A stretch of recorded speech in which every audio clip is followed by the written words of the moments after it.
రైతు బాంధవ్య ప్రభుత్వంగా మరి ఈ పచ్చని పండుగ నిర్వహించేందుకు కారకులు ప్రేరకులైన ఆనరబుల్ సీఎం గారి సందేశం.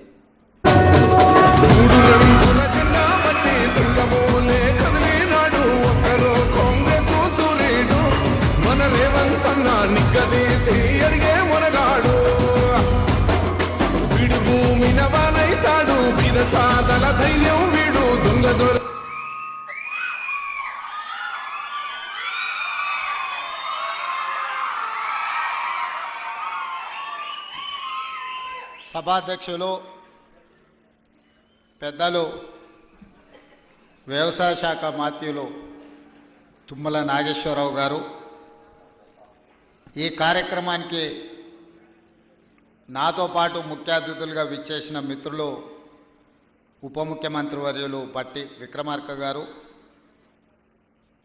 సహచార మంత్రివర్గ సభ్యులు, పార్లమెంట్ సభ్యులు, శాసన మండలి సభ్యులు, శాసన సభ్యులు, ప్రభుత్వ ప్రధాన కార్యదర్శి గారు, వివిధ శాఖలకు సంబంధించిన ఉన్నతాధికారులు,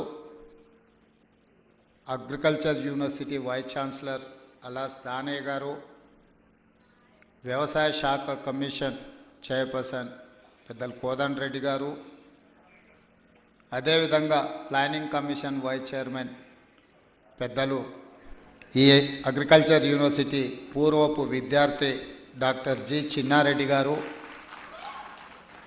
అదేవిధంగా వేదిక మీద ఉన్న ప్రజాప్రతినిధులు, ఈ ఆడిటోరియంలో ఉన్న రైతాంగ మిత్రులు, 1600 రైతు వేదికలల్లో దాదాపుగా 6,40,000 మంది రైతులు ప్రత్యక్షంగా ఈ రైతు భరోసా పండుగ కార్యక్రమాన్ని ప్రత్యక్షంగా వీక్షిస్తూ ఇందిరమ్మ రాజ్యంలో ప్రజాప్రభుత్వం రైతుని రాజుగా చేయడమే కాదు, వ్యవసాయాన్ని పండుగ చేయాలన్న ఉక్కు సంకల్పంతో చేస్తున్న ప్రయత్నాన్ని ఆశీర్వదించడానికి విచ్చేసిన రైతాంగ సోదరులందరికీ కూడా మనస్ఫూర్తిగా కృతజ్ఞతలు, ధన్యవాదాలు తెలియజేస్తున్నా. మిత్రులారా, మీకందరికీ తెలుసు, ఈ రాష్ట్రంలో ఈ దేశంలో ఎవరు ప్రజాప్రతినిధిగా ఎన్నిక కావాలన్నా, ఎవరు ప్రభుత్వాన్ని ఏర్పాటు చేయాలన్నా రైతుల యొక్క ఆశీర్వాదము, రైతులు చేయుతను అందించకపోతే ఎవరు అధికార పీఠంలో కూర్చోలేరు అని చెప్పి ఈ వేదిక మీద నేను ఖచ్చితంగా చెప్పదలుచుకున్నా. ఈనాడు ఎవరు ఎమ్మెల్యే అయినా, ఎమ్మెల్యే సంగతి పక్కన పెట్టండి, వార్డు మెంబర్ కావాలన్నా, సర్పంచ్ కావాలన్నా, ఎంపీటీసీ కావాలన్నా, జడ్పీటీసీ కావాలన్నా, జిల్లా పరిషత్తులు గెలవాలన్నా, శాసనసభలో ప్రాతినిధ్యం వహించాలన్నా, పార్లమెంటుకు వెళ్ళాలన్నా, ఏ రాష్ట్రానికి ముఖ్యమంత్రి కావాలన్నా రైతులు అండగా నిలబడాలి. ఆ రైతుల ఆశీర్వాదం ఉన్నప్పుడే మన కుర్చీ పదిలంగా ఉంటుంది అని బలంగా విశ్వసించే మీ సోదరుడు ఈరోజు ఈ వేదిక మీద నుంచి రైతులకు ఉద్దేశించి మాట్లాడుతున్నాడు. మిత్రులారా, ఈనాడు చాలామంది చాలా విషయాలు మాట్లాడుతున్నారు. చాలా విషయాలు మాట్లాడే వాళ్లకు అవకాశాలు రాని వాళ్ళు కాదు. ఆనాడు ఉమ్మడి రాష్ట్రంలో డాక్టర్ వైఎస్ రాజశేఖర రెడ్డి గారి మంత్రివర్గంలో మంత్రులుగా పనిచేసిండ్రు. ఆ తర్వాత తెలంగాణ రాష్ట్రంలో 10 సంవత్సరాలు ప్రభుత్వాన్ని నడిపిన వాళ్ళే ఇవాళ 18 నెలలు తిరగక ముందే ఈ ప్రభుత్వాన్ని నిందిస్తూ, దూషిస్తూ వీధి నాటకాలతోని బయలుదేరారు. ఇవాళ తెలంగాణ రాష్ట్ర రైతాంగాన్ని నేను ఈ వేదిక మీద నుంచి విజ్ఞప్తి చేస్తున్నా.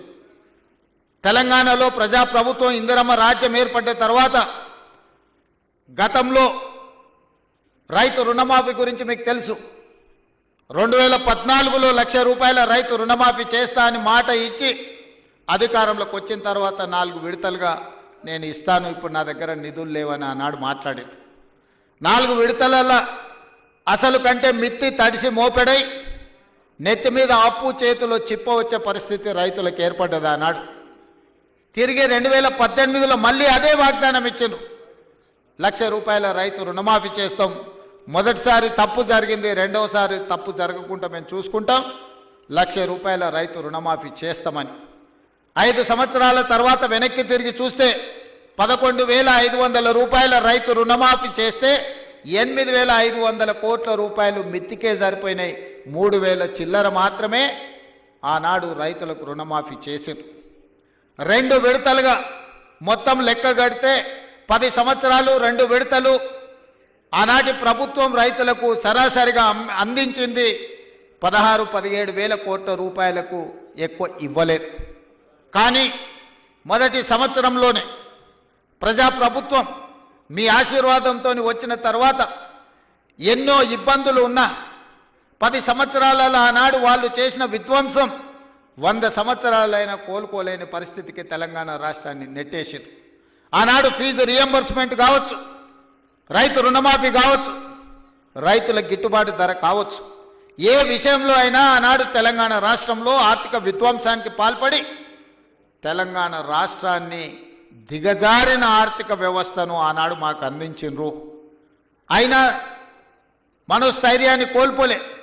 అప్పటి వరకు 4 లక్షల కోట్ల రూపాయలు మాత్రమే అప్పు ఉందని అబద్ధాలు చెప్పి కప్పిపుచ్చి మనం గ్రామాలలో చూసినాం.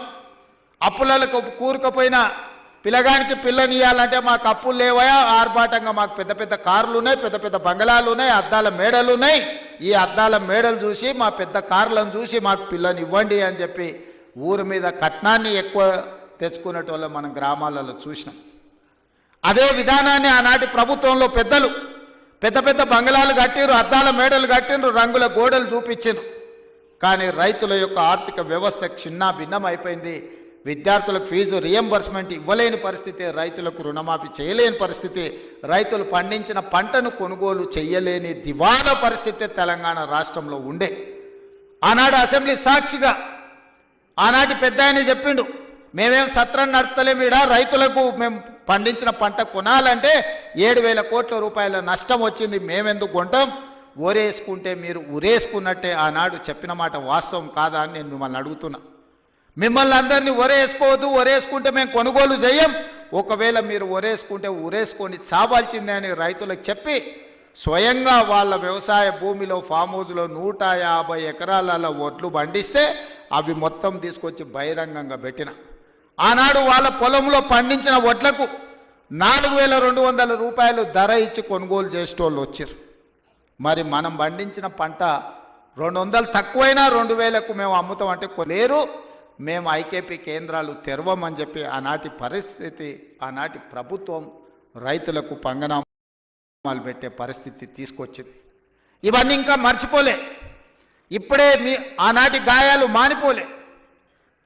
అయినా అలాంటి పరిస్థితుల్లో తెలంగాణ రాష్ట్రంలో ప్రభుత్వాన్ని ఏర్పాటు చేసి ఆనాడు స్పష్టంగా చెప్పినాం, మీరు వరి పండించండి, రాష్ట్ర ప్రభుత్వం కొనుగోలు చేస్తుంది, చివరి గింజ వరకు కొనే బాధ్యత మా ప్రభుత్వం తీసుకుంటుంది. ఎందుకంటే ఆనాడు ఇందిరమ్మ రాజ్యంలో సోనియా గాంధీ గారు కనీసం మద్దతు ధరను తీసుకొచ్చి రైతు పండించిన పంటకు దళారుల చేతిలో మోసపోకుండా ఈరోజు కనీసం మద్దతు ధరను అందించి రైతు పండించిన పంట కొనుగోలు చేసే బాధ్యత మాది అని చెప్పి ఈరోజు కాంగ్రెస్ ప్రభుత్వం మీ ముందు నిలబడి మొదటి విడతగా పంట కొనుగోలు చేసినాం.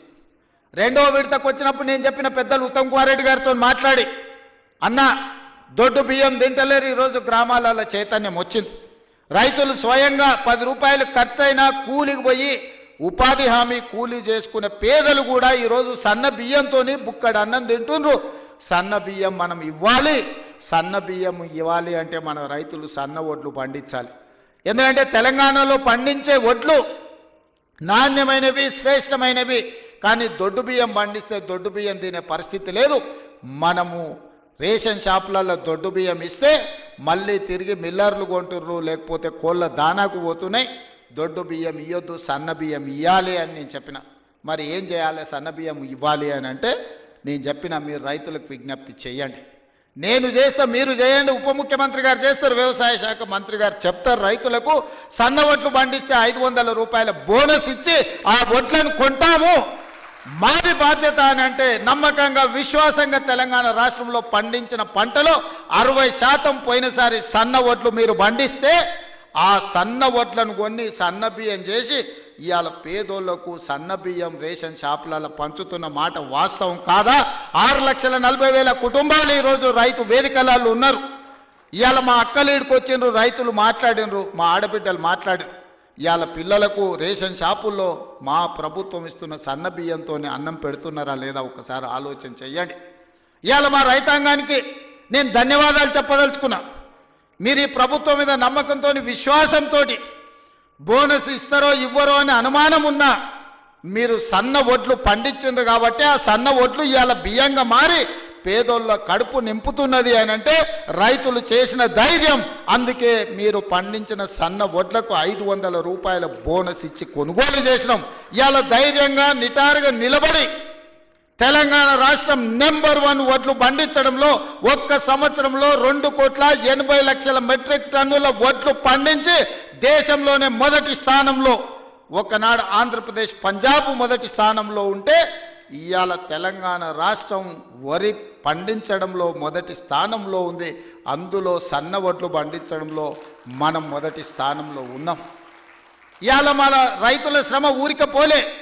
ఇవాళ మీరు కష్టపడి పండించిన సన్న వడ్లు బియ్యంగా మారి పేదోళ్ళ కడుపు నింపుతున్నాయి అని అంటే ఇంతకంటే రైతుల కళ్ళల్లో ఆనందం ఏముంటుంది? తెలంగాణ రాష్ట్ర ముఖ్యమంత్రిగా మీ సోదరుడిగా ఇంతకంటే విజయం ఏముంటుందని చెప్పి నేను ఈ సందర్భంగా మిత్రులారా మిమ్మల్ని అడుగుతున్నా.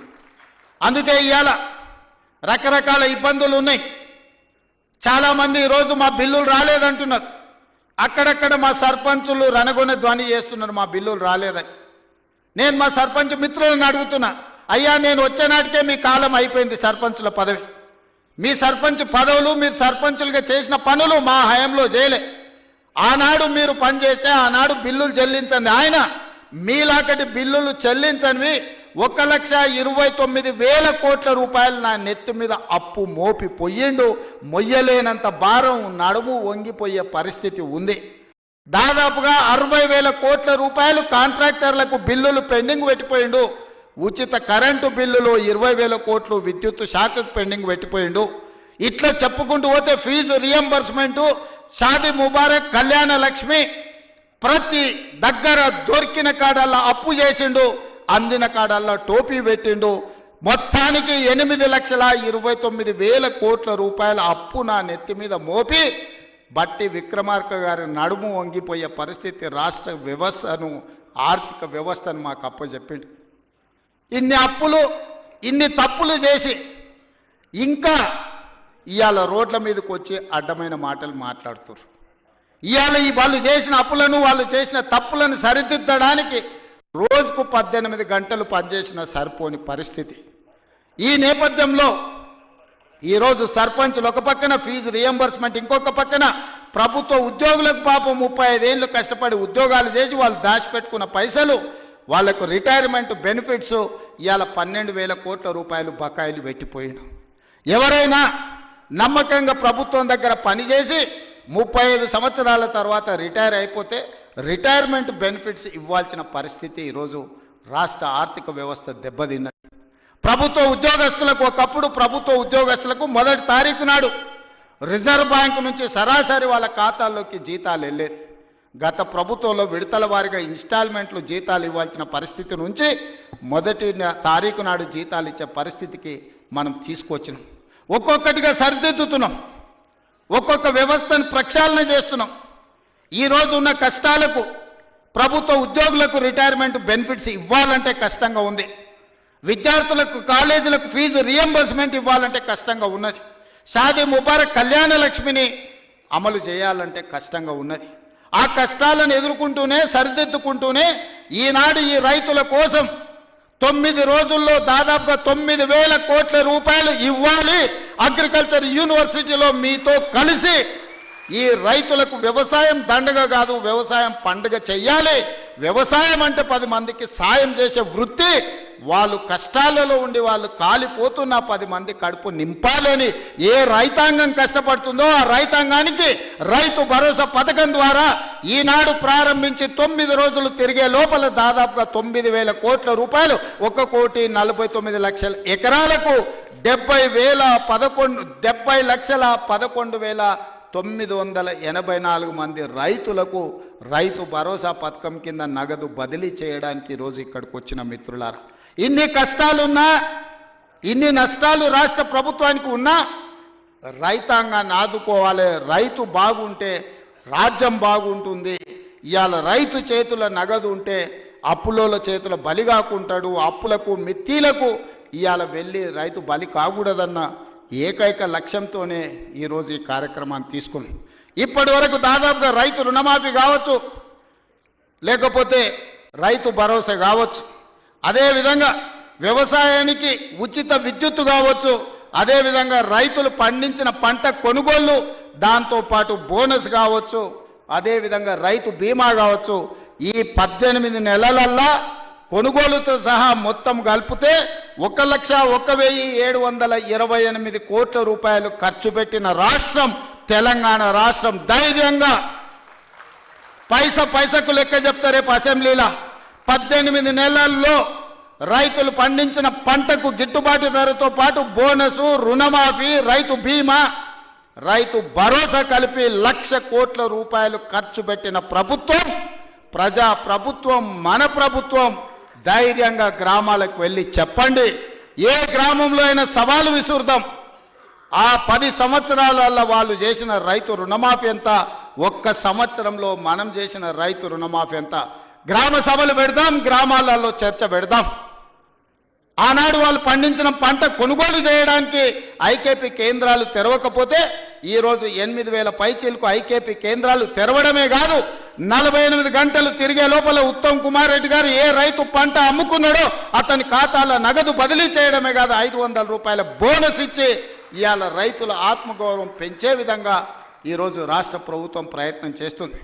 ఆనాడు ధరణి పేరు మీద దోపిడీ చేస్తే, ధరణి కొంతమంది దోపిడీదారులకు చుట్టమైతే భూభారతి చట్టాన్ని తెచ్చి పేదలకు అండగా నిలబడి ఈరోజు పొంగులేటి గారు గ్రామ సభలు పెట్టి రైతుల సమస్యల్ని పరిష్కరించే ప్రయత్నం చేస్తున్నాం. ఎన్నో చిక్కుముళ్ళు, ఎన్నో సమస్యలు అడుగు ముందుకు వెయ్యాలంటే ఒక చీకటి పరిస్థితి. అక్కడి నుంచి వెలుగు వైపు రాష్ట్ర ప్రభుత్వాన్ని, రైతాంగాన్ని నడిపించే ప్రయత్నం చేస్తున్నాం. అరే పిల్లగాడు కొత్తగా వచ్చిండు, కొంతకాలం సమయం ఇద్దామన్నా కనీసం విజ్ఞత లేదు. 10 సంవత్సరాలు పరిపాలించిన వాళ్లకు మొదటి రోజు నుంచే ఎట్లయినా పడగొడదాం, ఎట్లయినా ఇబ్బంది పెడదాం. విద్యార్థులు చచ్చిపోతే సంతోషంతో నృత్యాలు చేస్తారు, రైతులు చచ్చిపోతే సంతోషంతో వాళ్ళు ఇవాళ చేస్తున్నారు. ఎక్కడైనా బస్సు కింద పడేవారని చచ్చిపోతే వాళ్ళకు ఆనందమే, ఎక్కడైనా ఆహార కలుషితమైపోయి విద్యార్థులు చచ్చిపోతే వాళ్ళకు ఆనందమే, ఎక్కడైనా రైతు ఆత్మహత్య చేసుకుంటే వాళ్ళకి ఆనందమే. ఎందుకంటే వీళ్ళ చావుల పునాదుల మీద అధికారం అల్కగా ఎక్కొచ్చన్న ఆలోచన, దుర్మార్గమైన దురాలోచనతోటి ఈరోజు ప్రతిపక్ష పార్టీ పనిచేస్తున్నది. అరే కొంతకాలమైన సమయం ఇయ్యరా, సరిదిద్దుకోవడానికి అవకాశం ఉండదా? 5 ఏళ్ల కోసం ఎన్నికైన ఈ ప్రభుత్వం ప్రజల కోసమే పనిచేస్తుంది కదా. ప్రతినిత్యం మీ మధ్యలోనే ఉన్నాం కదా. ఎక్కడైనా ఫామ్ హౌస్లో పండుకున్నామా, ఎక్కడైనా దాచుకున్నామా? లేం కదా, మీ మధ్యలోనే ఉన్నాం కదా. ఎవరు వచ్చినా కలుస్తున్నాం కదా. నేను కానీ మా మంత్రులు కానీ ఏ ఒక్క రోజైనా ఈ రైతాంగాన్ని కలవకుండా, మా ఎమ్మెల్యేలు గ్రామాలు తిరగకుండా ఎక్కడైనా ఉన్నారా ఈ 18 నెలల? గతంలో ఎప్పుడైనా ముఖ్యమంత్రి ఎన్నిసార్లు కనిపించిండో లెక్కలు తీయండి.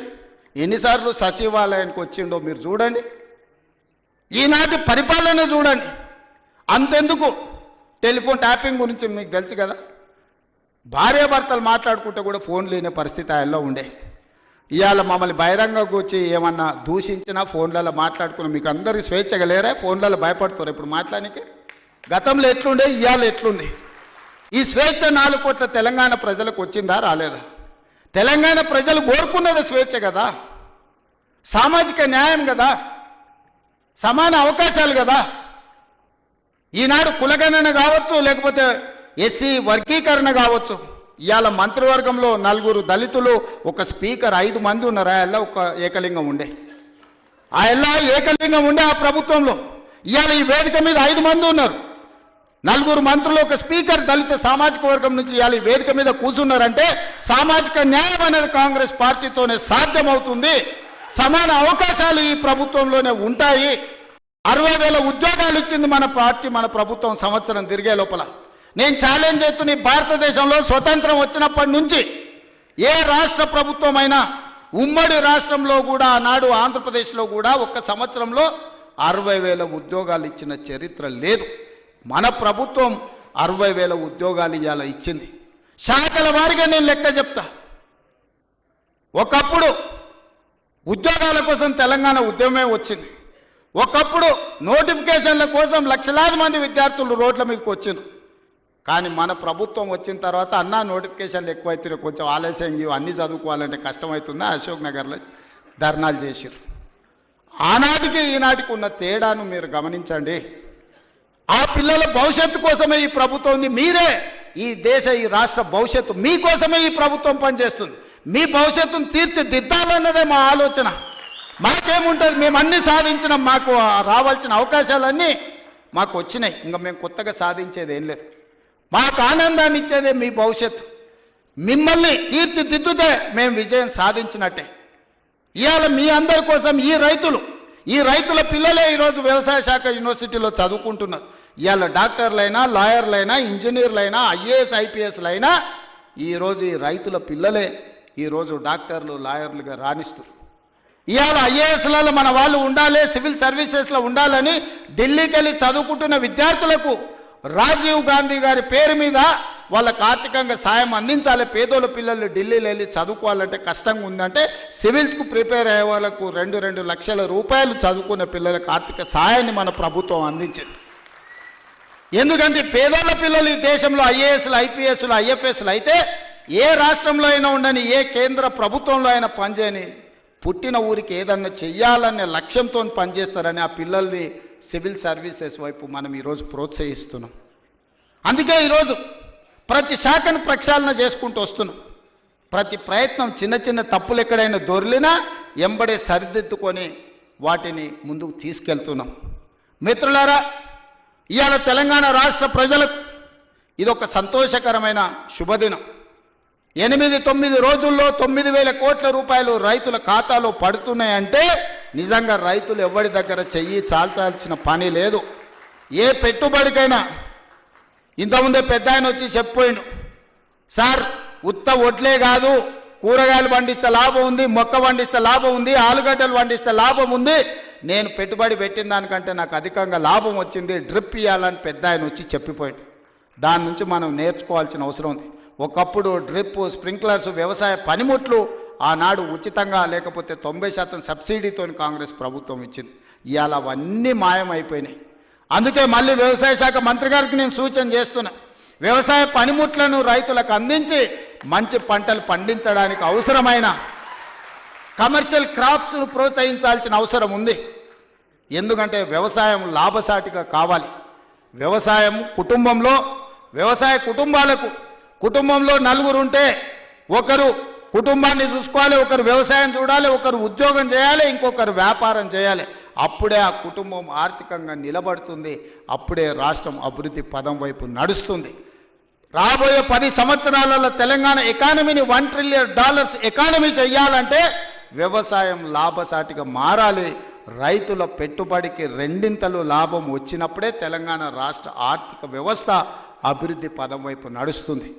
మరి తెలంగాణ రాష్ట్ర ఆర్థిక వ్యవస్థ అభివృద్ధి పదం వైపు నడపాలంటే పరిశ్రమలు పెట్టే వాళ్ళకు సబ్సిడీలు ఇవ్వడమే కాదు, పరిశ్రమలు పెట్టే వాళ్ళకు భూములు ఇవ్వడమే కాదు, వ్యవసాయం చేసుకుంటున్న పేద రైతులకు కూడా సబ్సిడీలు ఇవ్వాల్సిన అవసరం ఉంది, ఇన్సెంటివ్లు ఇవ్వాల్సిన అవసరం ఉంది, టెక్నాలజీని బదిలీ చేయాల్సిన అవసరం ఉంది, సాంకేతిక నైపుణ్యాన్ని నేర్పాల్సిన అవసరం ఉంది. ఈరోజు టెక్నాలజీలో ఏఐ టెక్నాలజీ వచ్చింది. రైతుకు తెలీదు పాపం, 2 ఎకరాలలో ఒడ్లు పండిస్తే మొత్తానికి యూరియా చల్లుతాడు. కానీ ఎక్కడ సమస్య ఉందో అక్కడనే చల్లగలిగిన సాంకేతిక నైపుణ్యాన్ని తెస్తే ఎరువుల బాధ తప్పుతుంది, కలుషితమైన ఆహారం తగ్గుతుంది, భూమి సారవంతమైన నేలగా ఉంటుంది. ఇట్లాంటి సాంకేతిక నైపుణ్యాన్ని కూడా ఈరోజు వ్యవసాయ శాఖ నేర్చుకోవాల్సిన అవసరం ఉంది, రైతులకు నేర్పాల్సిన అవసరం ఉంది.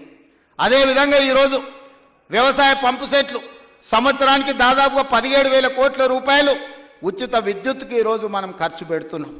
ఇవాళ అదే సోలార్కి మనం మారిపోతే సోలార్తోని మీ వ్యవసాయం ఉచితమే కాదు, మీరు సోలార్ విద్యుత్తు ద్వారా నెలకు 2,000, 3,000 మా ఆడబిడ్డలకు ఆదాయం వచ్చేటట్టు విద్యుత్తు శాఖకు సంబంధించి ఉప ముఖ్యమంత్రి గారు ప్రణాళికలు చేస్తే రైతులు సిద్ధంగా ఉన్నారు. దానికి అవసరమైన పెట్టుబడి మనం పెడదాం. కొన్ని వేల కోట్ల రూపాయలు ఒకసారి పెట్టుబడి పెట్టినా 25 సంవత్సరాలు ఈ రైతులకు లాభసాటిగా ఉంటుంది. వాళ్ళు వాడుకునేది వాడుకోగా మిగిలిన విద్యుత్తును మీకు అమ్ముతారు. ఈరోజు మా రైతులు అదాని అంబానీలతో పోటీ పడే విధంగా తీర్చిదిద్ది సోలార్ విద్యుత్ ఉత్పత్తిలో అదానీలతో పోటీ పడే విధంగా మా రైతుల్ని ఇంటికాడ కూర్చున్న వాళ్ళకే ఆదాయం వచ్చే విధంగా ప్రణాళికలు చేయాలి. ఈ వేదిక మీద నుంచి ఎనర్జీ డిపార్ట్మెంట్కు అదేవిధంగా సంబంధిత శాఖ మంత్రి గారికి నా సూచన, మీరు ప్రణాళికలు సిద్ధం చేయండి. రైతులను చైతన్యం చేద్దాం, రైతులకు అవగాహన కల్పిద్దాం. ముందు మంది ఆడబిడ్డలు చదువుకొని విజ్ఞతతో మాట్లాడిన పెద్ద ఆయన మాట్లాడుతుంటే ఆయన ఉపయోగించిన ఇంగ్లీష్ భాష కావచ్చు, పదాలు కావచ్చు, అవగాహన కావచ్చు, అనుభవం కావచ్చు, ఆ పిల్లలే కాదు వేదిక మీద ఉన్న మంత్రులు కూడా నేర్చుకోవాలి. విషయాన్ని ఏ విధంగా సూటిగా శుద్ధి లేకుండా ఎట్లా చెప్పొచ్చో, అవగాహన ఎట్లా కల్పించో ఆ పెద్ద మనిషిని మనం చూసి నేర్చుకోవచ్చు. అందుకే ఇవాళ అలాంటి వాళ్ళని నేను కలెక్టర్లకు ఆదేశాలు ఇస్తున్నా. వ్యవసాయం మీద అవగాహన ఉండి 10 మందికి నేర్పాలన్న పెద్ద మనుషులను గ్రామాలు తిప్పండి. రైతు వేదికలలో సమావేశాలు పెట్టండి. వాళ్ళ చేత అవగాహన కల్పించండి. అవసరమైతే వాళ్ళకి ఆహారూర్యం ఇవ్వండి. రోజుకో 1000 రూపాయలు ఇవ్వండి. వాళ్ళ అవగాహనతోని రైతు వేదికలలో పోయి అవగాహన కల్పించినందుకు అదొక గుర్తింపు, ఒక గౌరవం. 1000 రూపాయలతోనే ఒక రోజు వాళ్ళ జీవితంలో మార్పు వస్తుందని నేను చెప్పడం లేదు. కానీ ప్రభుత్వం ప్రోత్సహిస్తుంది, ప్రభుత్వం గుర్తిస్తుంది, ప్రభుత్వం మిగతా రైతులకు అవగాహన కల్పించడానికి ప్రయత్నం చేస్తుంది అని చెప్పడానికి ఇవన్నీ కూడా ఉపయోగపడతాయి. కాబట్టి కలెక్టర్లందరికీ కూడా ఈ వేదిక మీద నుంచి చీఫ్ సెక్రటరీ గారికి నేను ఇన్స్ట్రక్షన్స్ ఇస్తున్నా. కలెక్టర్లందరినీ కూడా మీరు కలెక్టర్స్ కాన్ఫరెన్స్ తీసుకొని సోలార్ పంపు సెట్ల వల్ల ఉన్న ప్రయోజనం ఈరోజు రైతులకు వరే కాకుండా ఇతర లాభసాటి పంటలు ఏ విధంగా పండించాలి, భూమి యొక్క సారాన్ని చూసి ఏ భూమిలో ఏ పండ్ల తోటలు వస్తాయో, ఏ భూమిలో ఏ కూరగాయలు పండుతాయో, ఏ భూమిలో ఏ పంట అధిక దిగుబడి వస్తుందో, అది మొక్కజొన్న వస్తుందా, లేకపోతే పత్తి వస్తుందా, మిర్చి వస్తుందా, లేకపోతే కందులు వస్తాయా. మా కొడంగల్ తాండూరు ప్రాంతంలో మేము కందులు పండిస్తాం. దేశానికే మా కందిపప్పు అంటే, తాండూరు కొడంగల్ కందిపప్పు అంటే దేశంలో గొప్ప పేరు. ఏ ఏరియాలో ఏ పంట వండుతుందో, అచ్చంపేట ప్రాంతంలోకి పోతే దోసకాయలు వండుతాయి. దోసకాయ కందిపప్పు ఎంత బ్రహ్మాండంగా ఉంటుందా. చికెన్ మటన్ కూడా వనికిరాదు దాని ముందర. ఇప్పుడు ఆ పిల్లలకు తెలియకుండానే పోయింది. కొత్త తరానికి ఇప్పుడు దోసకాయలు అంటారు, వెనక బుడంకాయలు అనేటోళ్ళు. అవునా? కందిపప్పులా వేసి చేస్తే మన అమ్మనో నాయనమ్మనో వండితే మటన్ చికెన్ కంటే టేస్టీగా ఉండేది. జొన్న రొట్టెతోని కందిపప్పు బుడంకాయలతో తింటే ఎంత మజా ఉండేదా. ఇవాళ ఆ రుచులే పోయినాయి. అందుకే ఈరోజు పంట మార్పిడి జరగాలి, ఆలోచనలో చైతన్యం రావాలి, ప్రజలకు ఉపయోగపడాలి. మనము పోయి ఎక్కడెక్కడనో పోయి ఏదో కొత్త రకాల వంటలు, కొత్త రకాల డైట్ అని తీసుకొస్తున్నారు కొత్త కొత్తవి. ఎందుకంటే మన పెద్దోళ్ళు మనకి ఇచ్చిపోయారు. జొన్న రొట్టె తినండి, మీ బట్టలు మీరు ఉతుక్కోండి, 6 ప్యాక్ ఉంటుందో లేదో మీకు తెలుస్తుంది. మీ బట్టలు మీరు ఉతుక్కొని జొన్న రొట్టె తింటే మీరు ఏ జిమ్ములకి వెళ్ళి కండలు పెంచాల్సిన పని లేదు. ఆటోమేటిక్గా మీరు 6 ప్యాక్ తయారవుతారు. అవేమి చేయకుంటుండి జిమ్ములలో పోయి స్టెరాయిడ్స్ వారి ఆరోగ్యాన్ని పాడు చేసుకుంటారు. అందుకే ఈరోజు మా రైతులను ఇన్ని లక్షలాది మందిని వేదిక మీద నుంచి, వ్యవసాయ యూనివర్సిటీ నుంచి లక్షలాది మంది రైతులను ఉద్దేశించి ప్రసంగించడమే కాదు, వాళ్ళకి వేలాది కోట్ల రూపాయలు బదిలీ చేయడం ఇదొక మరపురాని మర్చిపోని జ్ఞాపకం. మీ అందరికీ ఈ ప్రభుత్వం అండగా నిలబడుతుంది. రాబోయే రోజుల్లో భూమి అనేది మీకు ఇండ్ల పట్టా అనేది ఇందిరమ్మ ఇల్లు అనేది ఇందిరమ్మనే ఇచ్చింది. ఆనాడు దొరల దగ్గర, భూస్వాముల దగ్గర వేలాది ఎకరాలు ఉంటే అగ్రికల్చర్ సీలింగ్ యాక్ట్ తీసుకొచ్చి ఆ భూములన్నీ తీసుకొని పేదోళ్లకు అసైన్మెంట్ పట్టాల పేరు మీద పంచిపెట్టారు. అటవీ ప్రాంతంలో ఉన్న ఆదివాసులకు సోదరులకు పోడు భూముల పట్టాలిచ్చి వాళ్ళని భూ యజమానులను చేసింది. ఇల్లు లేనోళ్లకు ఇంటి పట్టా ఇచ్చింది, ఇల్లు కట్టుకోలేని వాళ్ళకు ఇందిరమ్మ ఇల్లు కట్టించింది. డబుల్ బెడ్రూమ్ ఇల్లు అన్నాడు. ఎవరికన్నా ఇక్కడ ఉన్న పేద రైతుకు డబుల్ బెడ్రూమ్ ఇల్లు వచ్చినాదే. కానీ ఇవాళ లక్షలాది ఇందిరమ్మ ఇల్లు ఇవ్వడానికి మనం ముందుకు వచ్చినాం. మీరు ఇల్లు కట్టుకోండి, ఒక ఇంటి వాళ్ళు కాండి, ఉన్న ఊర్లో ఇల్లు, ఇంత వ్యవసాయ భూమి అనేది మన ఆత్మగౌరవం. అంతకుమించి రైతులు ఏం కోరుకుంటలేరు. వాళ్ళు కష్టపడ్డ పంటకు వాళ్ళు గిట్టుబాటు ధర అడుగుతారు. అవి కూడా ఇవ్వలేని పరిస్థితిలో ఈ ప్రభుత్వం లేదు. మిమ్మల్ని ఆదుకుంటుంది, మీకు అండగా నిలబడుతుంది. పంట మార్పిడి చేయండి. మీరు ఏం పండించినా పంట మనం కొనుగోలు చేయడానికి అవసరమైన కేంద్రాలను ఏర్పాటు చేస్తాం. నాకు మంచి టీం ఉన్నది, మంచి మంత్రులు ఉన్నారు, అనుభవం కలిగిన వాళ్ళు ఉన్నారు. నాకు మంత్రిగా అనుభవం లేకపోవచ్చు, కానీ అనుభవం కలిగిన మంత్రులు పెద్దలందరూ ఉన్నారు. వాళ్ళందరి సహకారంతో ఒక మంచి పరిపాలన అందించి తెలంగాణ రాష్ట్రం దేశానికి ఆదర్శంగా నిలబడే విధంగా తెలంగాణ రాష్ట్రం ఈ దేశంలోనే మొదటి స్థానంగా ఉండే రాష్ట్రంగా తీర్చిదిద్దే బాధ్యత తీసుకుంటాం. ఎవరు ఎన్ని గోల పెట్టినా, ధర్నాలు చేసినా, రోడ్డు మీద బండి దొల్లినా, తొడుక్కున్న బట్టలు చించుకున్నా 10 ఏళ్ళు మన ప్రభుత్వమే ఉంటుంది. నేను ఈ మాట చెప్పదలుచుకున్నా. వాళ్ళని చూడండి, వాళ్ళ మాటలు చూడండి. అసూయ, అక్కసు, కడుపు నిండా విషం కనిపిస్తుంది, అహంభావం కనిపిస్తుంది, బలుపు కనిపిస్తుంది మాటలలో. చూడండి, టీవీ ముందర మాట్లాడేటప్పుడు ఒక్కసారి. ఎందుక 10 ఏళ్ళు వేలిండ్రు కదా, అన్ని అవకాశాలు ఇచ్చారు ప్రజలు. మిమ్మల్ని ఎవరు చేయొద్దన్నారు? రైతు భరోసా ఇవ్వద్దన్నారా? లేకపోతే రైతుకు పండించిన పంటకు గిట్టుబాటు ధర ఇవ్వద్దన్నారా? రైతు రుణమాఫీ చేయొద్దన్నారా? మీ కాలంలో సర్పంచుల బిల్లులు చెల్లించొద్దన్నారా? కాంట్రాక్టుల బిల్లులు చెల్లించొద్దన్నారా? రోడ్లు వేయొద్దన్నారా? చెట్లు పెంచొద్దన్నారా? ఎవరన్నారే?